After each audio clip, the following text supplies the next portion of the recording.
Welcome to రాజనీతి.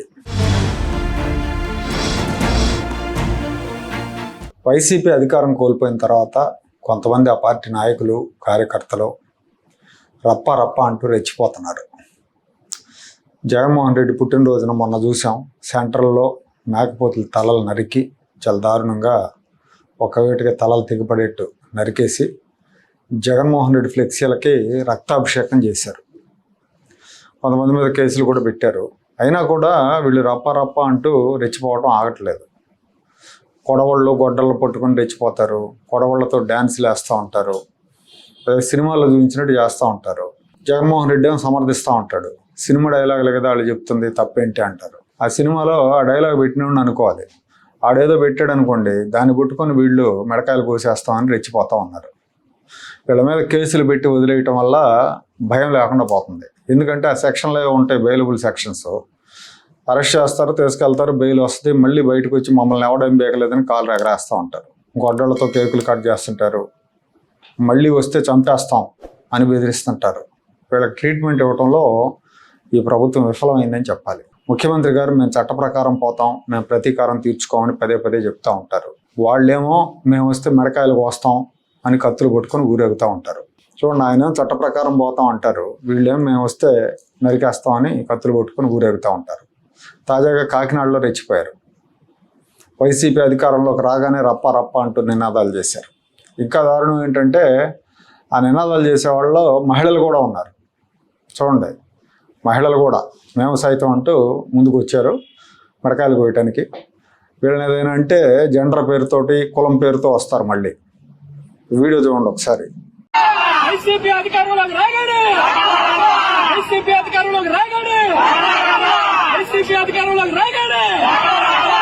ప్రశాంతంగా ఉండే గోదావరి జిల్లాల్లో కూడా ఈ రకంగా రెచ్చిపోతున్నారు అంటే ఈ వైఫల్యం ఎవరిది అనుకోవాలి? సమాజాన్ని భయకంపితులను చేస్తున్న ఈ అల్లరి మూకలకి పోలీస్ ట్రీట్మెంట్ ఇవ్వాలి.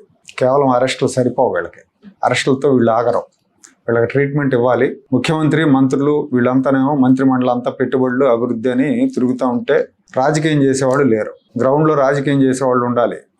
ఇప్పటికే చంద్రబాబు నాయుడు, నారా లోకేష్ ఇద్దరు కూడా రాజకీయాన్ని పూర్తిగా వదిలేశారన్న విమర్శలు కార్యకర్తల నుంచే వస్తున్నాయి.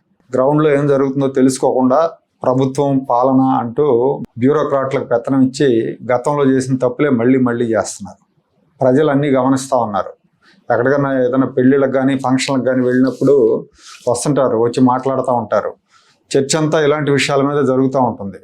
వాళ్ళు అడుగుతూ ఉంటారు, చంద్రబాబు ఎందుకు వీళ్ళని వదిలేస్తున్నారండి, జగన్మోహన్ రెడ్డి లాంటి విపరీత మనస్కుని కంట్రోల్ చేయరా, కంట్రోల్ చేయకపోతే రేపు పొద్దున్న మళ్ళీ వస్తే ఏంటి పరిస్థితి, లిక్కర్ కేసులో అరెస్ట్ అవ్వడా, పాత కేసుల్లో కదలికలు ఉండవా అని ప్రశ్నిస్తూ ఉంటారు.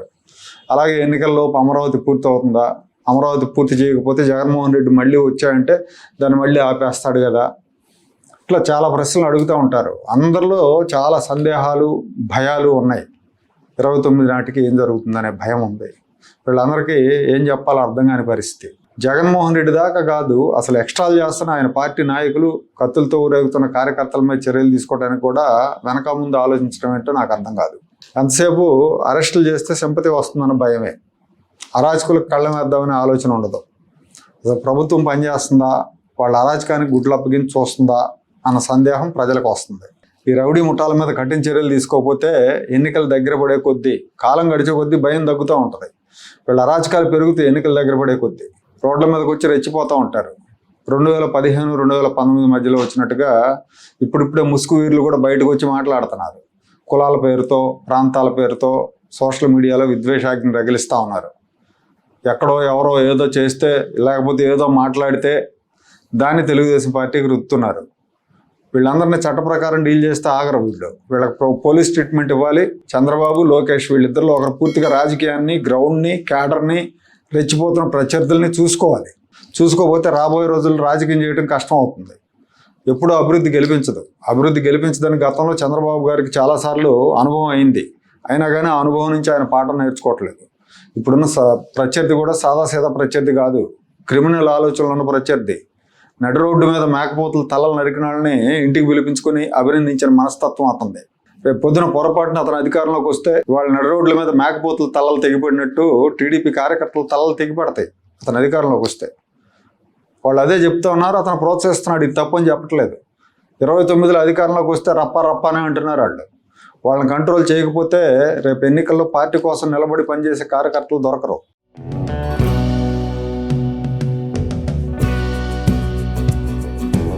Like, share and subscribe to Rajaniti channel.